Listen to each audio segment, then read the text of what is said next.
Good morning students. बेटा आज हम आपको कराने वाले हैं cross product of two vectors. Clear?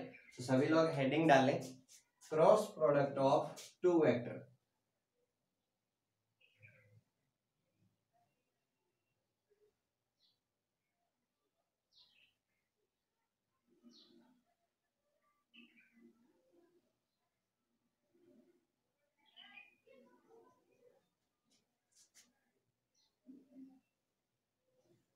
देखिए हमारा जो टॉपिक है उसके अंदर हमें दो वेक्टर्स लेने हैं।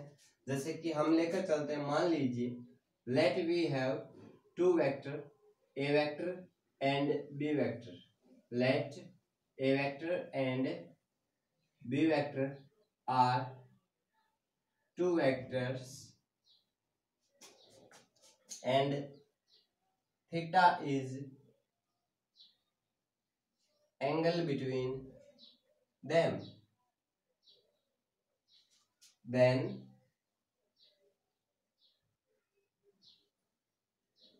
their cross product is written as। देखो अगर हमारे पास दो वेक्टर्स है और उनका हमें क्रॉस प्रोडक्ट करना है तो उसको हम इस तरीके से लिखेंगे, ए क्रॉस बी, और ये किसके बराबर होगा, A B sine theta N unit vector. यानी कि यहां से आप देखिए कि अगर हमारे पास दो वेक्टर हैं, ए वेक्टर और बी वेक्टर, और उनके बीच एक एंगल है थीटा, तो अगर हमें उन दोनों का क्रॉस प्रोडक्ट निकालना है तो वो किसके बराबर होगा, A B sine theta N unit vector. यानी कि आप ध्यान रखिए कि जो क्रॉस प्रोडक्ट है, जब भी आप दो वेक्टर्स का क्रॉस प्रोडक्ट करेंगे तो वो एक वेक्टर क्वांटिटी होगी। इससे पहले हमने किया था कि जब हम किन्हीं दो वेक्टर्स का डॉट प्रोडक्ट करते हैं तो हमारे पास जो क्वांटिटी आती है वो एक स्केलर क्वांटिटी आती है। ठीक है, तो अभी इसको हम सॉल्व कर रहे हैं। ये हमारे पास एक वेक्टर है ए वेक्टर, ये हमारे पास दूसरा वेक्टर है बी वेक्टर, ये इन दोनों के बीच एंगल है थीटा। क्लियर? तो अभी जो ए क्रॉस बी आएगा वो एक नया वेक्टर आएगा। क्लियर? ए क्रॉस बी एक नया वेक्टर आएगा। अब वेक्टर आएगा तो उसका मैग्नीट्यूड भी होगा और उसकी डायरेक्शन भी होगी। क्लियर? तो वेक्टर का जो मैग्नीट्यूड है वो तो हम किससे दे सकते हैं, ए बी साइन थीटा से, लेकिन उसकी डायरेक्शन को देने के लिए हमें एक रूल अप्लाई करना पड़ेगा जिसको हम बोलते हैं right hand thumb rule. Clear? यहां मैं लिख रहा हूं as A cross B is a vector then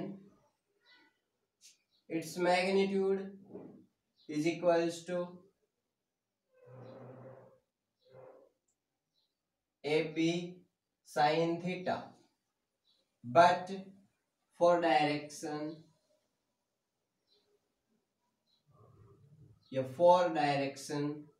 we use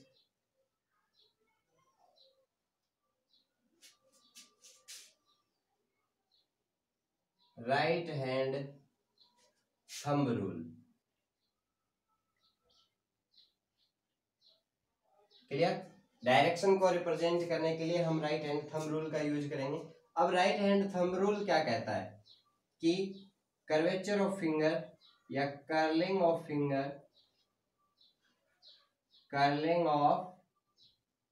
finger represent rotation of theta from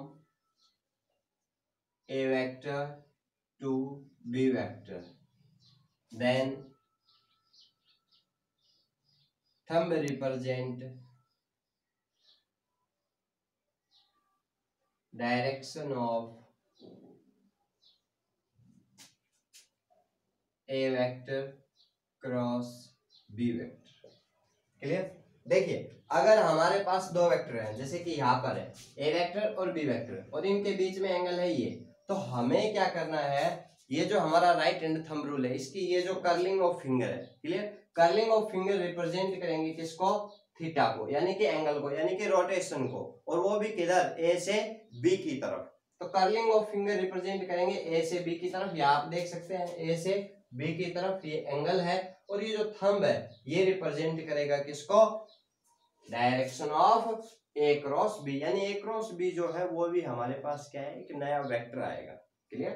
तो क्रॉस प्रोडक्ट को हम वेक्टर प्रोडक्ट भी बोलते हैं, क्रॉस प्रोडक्ट को हम वेक्टर प्रोडक्ट भी बोल सकते हैं। ठीक है, तो ये था हमारे पास क्रॉस प्रोडक्ट दो वेक्टर्स का, और वो एक नया वेक्टर आएगा। अब जैसे यहाँ पर अगर ए और बी का हम क्रॉस प्रोडक्ट करते हैं तो इसका मैग्नीट्यूड तो क्या हो गया, ए बी साइन थीटा। और अगर हम बात करें इसके जो ए क्रॉस बी जो नया वेक्टर आएगा उसकी जो डायरेक्शन है वो किधर होगी, outward to the plane of the board. Clear, इस बोर्ड का जो प्लेन है उसके आउटवर्ड डायरेक्शन में होगा। क्लियर। अगर हम नीचे ले लेते हैं, अगर हम इसी को इस तरीके से ले लेते हैं कि ए वेक्टर इधर है और बी वेक्टर इधर है, अभी जो ए क्रॉस बी आता, अभी थीटा ये हो गया। क्लियर। तो इसके अंदर जो ए क्रॉस बी आएगा वो किधर होगा, देखिए ए से बी की तरफ, ए से बी की तरफ इनवर्ड। तो ये तो आया हमारे पास इनवर्ड, और इसके केस में जो ए क्रॉस बी आ रहा है वो आ रहा है आउटवर्ड। क्लियर। तो यहां से आप देख सकते हैं कि जो ए क्रॉस बी है वो उल्टा होता है। अगर मैं यहीं पर अगर क्या करता, बी क्रॉस ए कर देता, ऐसे कर देता बी क्रॉस ए, तो ये भी क्या हो जाता, इनवर्ड हो जाता। क्लियर। तो हम कह सकते हैं कि ए क्रॉस बी जो है वो अपोजिट होता है किसके, बी क्रॉस ए के। ठीक है, ये था हमारा cross product of two vectors. अभी इसको समझने के लिए अगर मान लो हमारे पास दो वेक्टर हैं, एक वेक्टर ये हो गया, एक वेक्टर ये हो गया, इसका मैग्नीट्यूड हो गया 5 न्यूटन, इसका मैग्नीट्यूड हो गया 3 न्यूटन। क्लियर, दो फोर्स हो गया हमारे पास, ये F1 हो गया, ये F2 हो गया। अभी इनके बीच ये जो एंगल है, ठीक है, ये है हमारा मान लो 30 डिग्री। क्लियर, अब ये 30 डिग्री है, हम इसको 4 न्यूटन ले लेते हैं। अभी ये 30 डिग्री है, तो जो रिजल्टेंट जो फोर्स होगा यानी इन दोनों का cross product F2 cross F1 वो क्या आएगा। अब देखो मैग्नीट्यूड तो क्या हो जाएगा, F1 F2 साइन थीटा, यानी कि कितना हो गया, F1 F2 यानी कि 5 इंटू 4 इंटू साइन 30 यानी कि 1/2, यानी आ गया 10 न्यूटन। क्लियर। तो रिजल्टेंट फोर्स जो आएगा या इन दोनों का जो क्रॉस प्रोडक्ट आएगा वो तो आएगा 10 न्यूटन फोर्स। क्लियर, लेकिन वो एक वेक्टर क्वांटिटी होगी और उसका जो डायरेक्शन है वो किधर होगा, परपेंडिकुलरली आउटवर्ड। ठीक है, तो ये हमारे पास है cross product of two vector, जिसको हम यहाँ से स्टडी कर सकते हैं।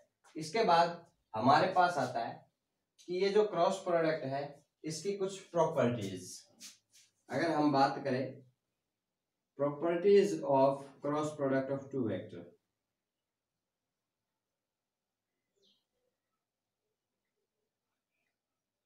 Cross product of two vectors. अब देखिए अगर हम प्रॉपर्टीज की बात करते हैं तो पहली जो प्रॉपर्टी है हमारे पास वो क्या है कि जब भी आप दो वेक्टर्स का क्रॉस प्रोडक्ट करेंगे तो वो कॉम्यूटेटिव नहीं होता। जैसा कि आपने देखा कि भाई A cross B cross A के बराबर नहीं है, A cross B is equals to negative of B cross A, यानी यहां से हम कह सकते हैं कि cross product of two vector is anti commutative, it is anti commutative for two vectors.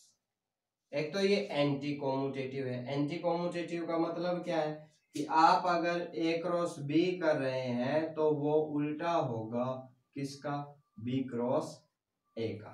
ठीक है, ये है एंटी कॉम्यूटेटिव। दूसरा आप कह सकते हैं कि जब आप किन्हीं दो वेक्टर्स का क्रॉस प्रोडक्ट करेंगे तो वो एक वेक्टर क्वांटिटी होगी, it is a vector quantity. Clear. तीसरा आप कह सकते हैं कि ये डिस्ट्रीब्यूटिव होता है या एसोसिएटिव होता है। हम कह सकते हैं कि it is associative in nature. By nature ये एसोसिएटिव होता है। एसोसिएटिव का मतलब है कि अगर हमारे पास ये है ए क्रॉस बी प्लस सी, तो ये किसके बराबर होगा? ए क्रॉस बी प्लस ए क्रॉस सी, ठीक है। या फिर ये जो प्रॉपर्टी है ये इसको वैलिड करेगा। अभी इसके बाद ये हमने कुछ प्रॉपर्टीज पढ़ी, कोई भी हमारा जो क्रॉस प्रोडक्ट है दो वेक्टर्स का, उनके बारे में। अब अगर मैं कार्टेशियन कोऑर्डिनेट फॉर्म की बात करूं, ठीक है, अगर चलो पहले हम एग्जांपल की बात कर लेते हैं दो वेक्टर्स के लिए। Example of two vectors, example of cross product. अभी दो वेक्टर्स हैं हमारे पास और उनका हमने क्रॉस प्रोडक्ट किया है, क्लियर। जब भी आप किन्हीं दो वेक्टर्स का क्रॉस प्रोडक्ट करेंगे तो एक नया वेक्टर आएगा और उसके मैं एग्जांपल लेकर चल रहा हूं। जैसे पहला एग्जांपल है हमारे पास, पहला एग्जांपल है कि जो टॉर्क होता है, आप एक क्वांटिटी पढ़ेंगे torque which is cross product of R cross F, clear. यानी कि जब भी आप फोर्स लगाते हैं, जब भी आप एक जगह पर दो इक्वल अपोजिट और पैरेलल फोर्स लगाएंगे, ठीक है, तो जो टॉर्क लगेगा, ठीक है, और वो जो टॉर्क है वो किसके बराबर होगा? आर क्रॉस एफ के बराबर होगा। या फिफ्थ यूनिट के अंदर आपको डिटेल्स में बताया जाएगा। दूसरा, अभी जो लीनियर वेलोसिटी है उसको अगर हम एंगुलर वेलोसिटी की टर्म में लिखे तो हम लिखेंगे v is equals to R cross omega, ठीक है। तो ये हमारे पास कुछ एग्जाम्पल हैं किसके? Cross product of two vectors के। अभी जो नेक्स्ट लेक्चर आएगा उसके अंदर मैं आपको बताऊंगा किस तरीके से हमें दो वेक्टर्स का जो है कोऑर्डिनेट फॉर्म में क्रॉस प्रोडक्ट निकालना है, ठीक है। अभी जो आपको पढ़ाया उसको आप अच्छे से अपनी नोटबुक में नोट कीजिए और अपनी सेल्फ स्टडी जो है उसको कंटिन्यू रखिए। Thank you.